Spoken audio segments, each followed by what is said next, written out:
Wall Street's wild ride took it way south again today as fears of coming inflation and higher interest rates overcame U.S. markets.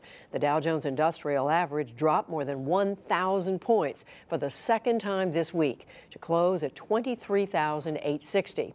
The Nasdaq fell almost 275 points and the S&P 500 gave up 100. Both the Dow and the S&P are down 10% from their highs of just 2 weeks ago.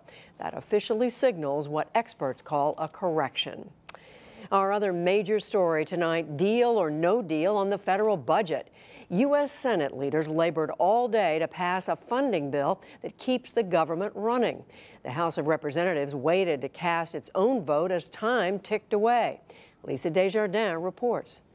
At the Capitol, hours away from another government shutdown, a sweeping solution with admitted flaws. Now, I'm confident that no senator on either side of the aisle believes this is a perfect bill. Still, Senate leaders pushed their mega budget deal as a way to avoid a shutdown and end budget uncertainty. But I'm also confident this is our best chance to begin rebuilding our military and make progress on issues directly affecting the American people. And it's a strong signal that we can break the gridlock that has overwhelmed this body and work together for the good of the country.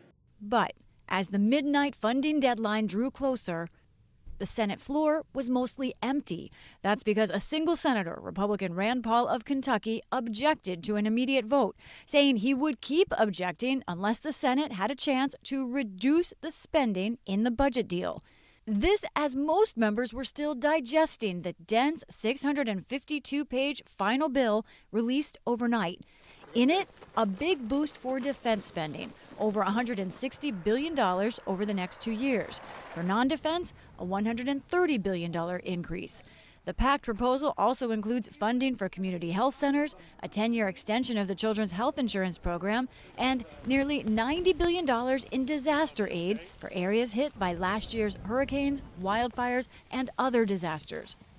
But more than 2/3 of the bill's spending is unpaid for, a major concern for fiscal conservatives. To Republican Senator Jeff Flake of Arizona, it's a bad deal and bad direction. You know, I love bipartisanship. It seems like the only bipartisan measures we can do now is when we just spend obscenely and spread enough money around where everybody's okay. And we just can't do that anymore. We've done that too long, so it's just too bad.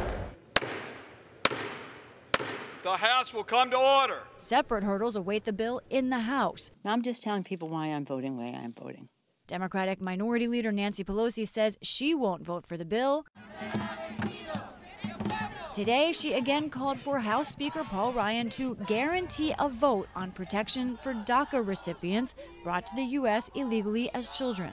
Senate Majority Leader Mitch McConnell has already made that promise.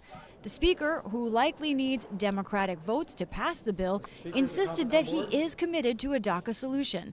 But he added the budget must come first. In order to shift our focus and get on to the next big priority, which is a DACA solution, we got to get this budget agreement done. I'm confident we can bring a bipartisan solution to the floor that can get signed into law and solve this problem. First, Congress still has to pass a funding bill, with just hours until a shutdown.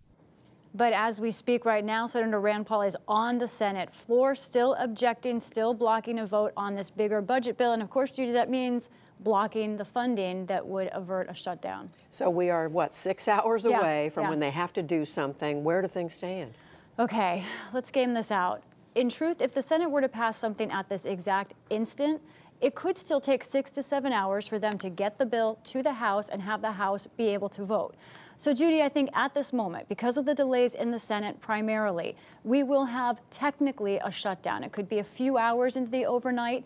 I think what's going to happen is this battle will be determined in the dark, in the midnight hours, where we've seen the most ferocious fights of this past year happen. And to be honest, Judy, we don't know yet if there are the votes on the House side to pass this bill. It seems so, but it's not clear. So let's step back just a moment, as you started to do there. Talk about this budget bill and how this process works at this point. Right. So it's important to realize what this large budget bill is permission to spend more. It's guidance and maximum amounts that they can spend. They're raising the maximum amounts, but they're not saying exactly how you can spend it. To do that, Congress wants another 6 weeks of time to do the normal appropriations bills. So this bill does two things. It raises those maximum spending amounts, and it has a continuing resolution or one last short-term funding bill that would go to March 23rd. So that's the item that is most imperative tonight to avoid a shutdown, that short-term CR or continuing resolution, but they're tied together, and right now they're both being blocked. So I watched your report last night. You got into some of what is in this bill, but flesh out some more of it for us now. Right. Let's talk about some key things. A lot of folks concerned about the opioid crisis. I mentioned there's $6 billion worth of funding. Let's have some perspective on that. That's not much compared to the $25 billion that was recently requested from senators in high-impact states. Now, another thing, the military. We hear a lot about that and this $160 billion increase in their annual budget over the next 2 years. What other people don't talk about a lot, Judy, is there's also another $160 billion for the military in something called the Overseas Contingency Fund. It's emergency funding that's actually been kicked around year after year. It's become an annual spending item. So the military getting an even bigger increase than people realize. There's also a slew of tax extenders, NASCAR, racing horses, Indian reservations, plug-in cars, many, many dozens of tax cuts in this bill. So we heard Senator Flake lamenting what this does to spending. There is an increase in the debt ceiling included here. That's right. Tell us a little bit more about how that works. What does this bill do to the debt? So the debt ceiling would be increased for a year, not by a nominal amount, but just by however much it naturally grows until next March 2019. Now, then you also look at what does this bill do itself in terms of the red ink? Well, if the spending amounts in this bill were extended over 10 years, it would be $1.5 trillion added to the deficit. Let's add that on top of the other bill recently passed, the tax cut law, another $1.5 trillion over 10 years, two big bills from Republicans. Let's compare that to TARP, the Troubled Asset Relief Program. Remember that was so unpopular to save the banks, and the Obama stimulus. Those two things, TARP and the Obama stimulus, $1.5 trillion together.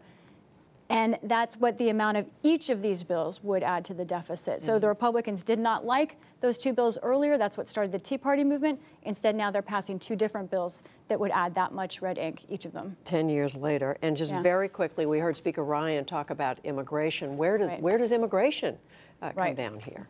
Roll up your sleeves. It is going to be a major debate in the Senate next week. Senator McConnell has said he's not starting with any particular immigration bill, but instead allowing all the amendments that people want to come to the floor. He says it will be a fair process. We'll have to see the exact rules.